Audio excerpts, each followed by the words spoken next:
નમસ્તે મિત્રો, દીર્ઘ educational classic ચેનલમાં આપનું ફરી એકવાર ખૂબ ખૂબ હાર્દિક સ્વાગત છે.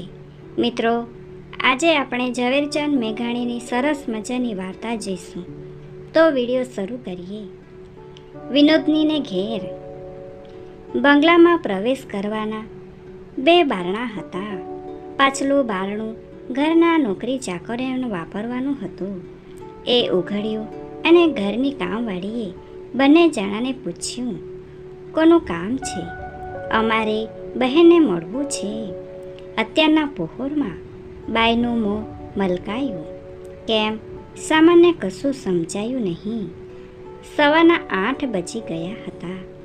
કારખાનાની લાંબી લાંબી ચીસો પડી અને લાખો મા બાપો ધાવણા છોકરાને પણ ફગાવી દઈ કામે ચડ્યા. તેને 2 કલાક થઈ ગયા હતા. બહેન તો સૂતા છે. 10 વાગે જાગશે. 11 બજ્યા પછી આવજો. સામળ અને તેજુ પાછા વળ્યા. તેજુ ચિતવવા લાગી.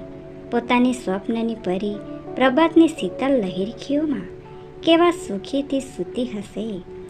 એનું શરીર કેવું લહેરથી ઢળેલું હશે. મારા સરખી અનેક ગરીબ છોકરીઓને સ્વપ્નમાં મળવા જતા હશે. એથી જ શું થાક્યા પાક્યા એને આટલે મોડે સુધી સૂવું પડતું હશે. કેવા ભાગ્યશાળી મેં પરભવ પુણ્ય નહીં કર્યા હોય. એથી જ મને એકેય દાડે સવાર સુધી ઊંઘવાનું મળ્યું નહીં. 4 વાગે મિલની વિસલની ચીસ પડે એટલે મારે તો ઉઠવું જ રહ્યું. ઘેર જઈને પાછા બંને 11 બજે આવ્યા. બેઠકના ખંડમાં વિનોદ બહેન પ્રભાતના રંગની ભળતી કેસરી સાડી પહેરીને બેઠા છે. આંખમાંથી પૂરું ઘેન હજી ઉડ્યું નથી. ઘેરી ઘેરી સ્વપ્ન ઘેરી આંખો. કેમ સાંભળજી, આ તમારી તેજુ? ઓહો, આવી દુબળી મિલની હાડ પિંજરસી મજૂર કન્યા અને સૌંદર્યના કેફમાં ચોકચૂર મસ્ત માસલ આ કુબેર કુમારી બંને પરસ્પર નીરખી રહ્યા.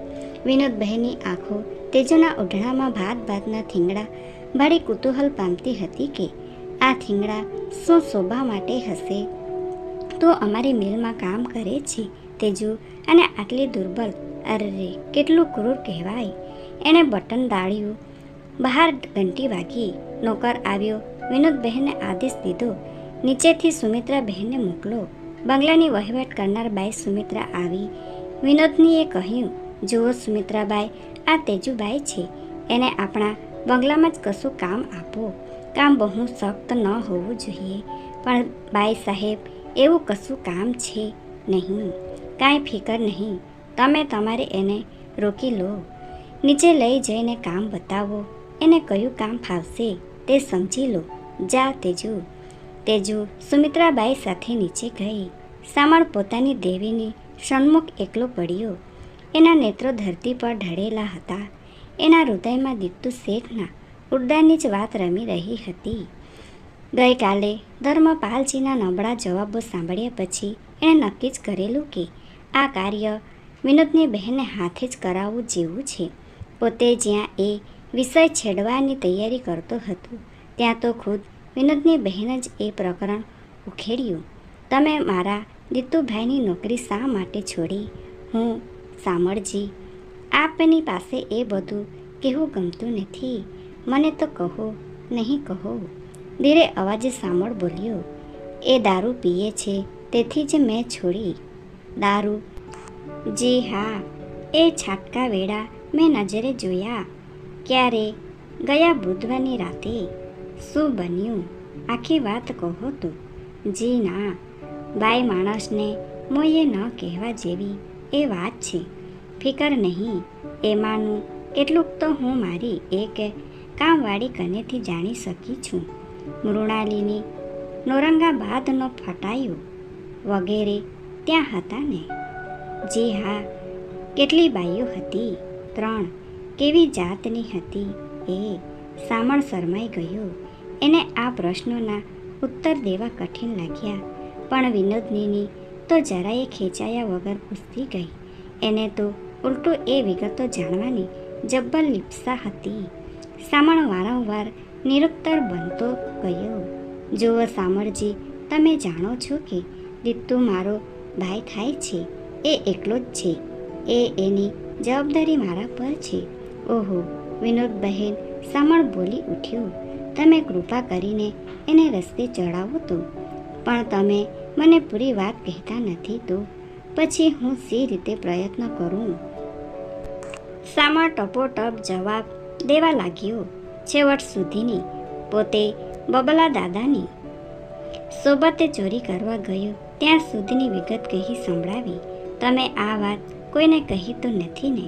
સામળજી, જી ના, ફક્ત ધર્મપાલજીને દીત્તુભાઈના દારૂડિયાપણાની વાત કહી છે.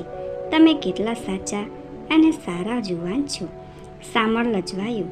જી ના, હું જરીકે સારું નથી. વિનોદનીની પળવાર સામળ સામે જોઈ રહી. પછી એના મોં પર થઈને એક હાસ્ય લહેરાતું ગયું. એણે કહ્યું, સામળજી, સારાને સદાચારી થવામાં સુખ છે, પણ એથી જીવનની કેટલીક મજા જાય છે. હું સામળનું મોં એની ગંભીરતા ન ત્વચી શક્યું. વિનોદની જ હસી પડી. પછી સામળની સામે જોઈને એ ઓચિંતી બોલી ઉઠી. તમારા ગળામાં આ દોરો સાનો? તમારી ખિસ્સા ઘડિયાળનો છે ને? નથી સારું લાગતું જો તમારું ઘડિયાળ. એટલું કહેતા જ પોતે ઉઠીને સામળની પાસે ગઈ. સામળ હજ વિચાર કરતો રહ્યો ત્યાં તો પોતે સામળના કંઠમાંથી એક કાળો દોરો કાઢીને ઘડિયાળ ખિસ્સામાંથી ખેંચી લીધું. એના હાથ સામળના ગળાને અડક્યા. યુવાન ત્રમી ઉઠ્યું.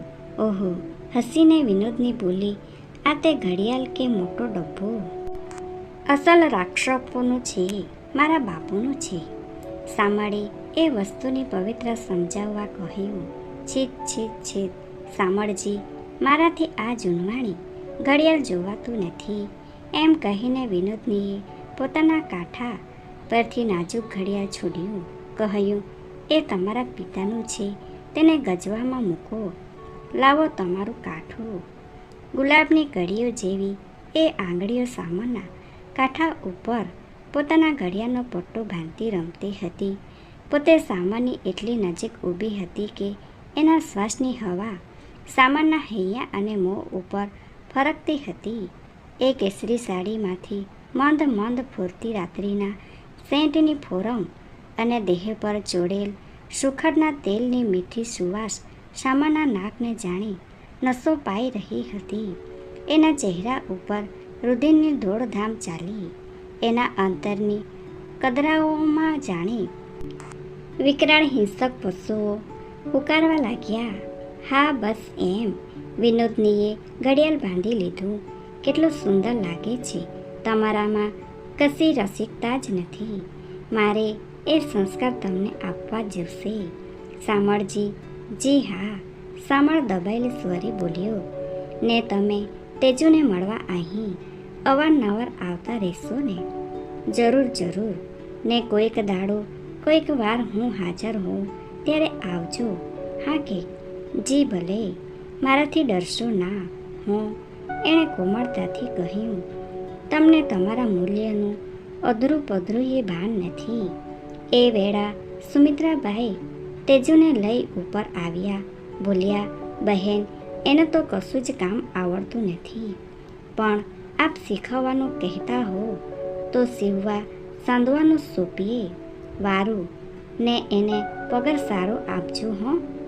તને ગમશે કે તેજુ? હા બેન. તેજુના મોંમાંથી માંડ અવાજ નીકળ્યો. એણે આજે પરીના કંઠ ઝકારા પહેલી જ વાર સાંભળ્યા. આંધળાની આંખોએ જાણે પહેલી જ વાર તાર લીડિયાવાળી રાત દીઠી. તેજુ પોતાના મનને પૂછતી હતી કે પોતાને આ સોનું તો નથી આવ્યું ને? એના મોંમાં આભારના શબ્દો પણ નહોતા. સારું ત્યારે આવજો તેજુ, આવજો. સામળ, મારે નાહવા બેસવું છે.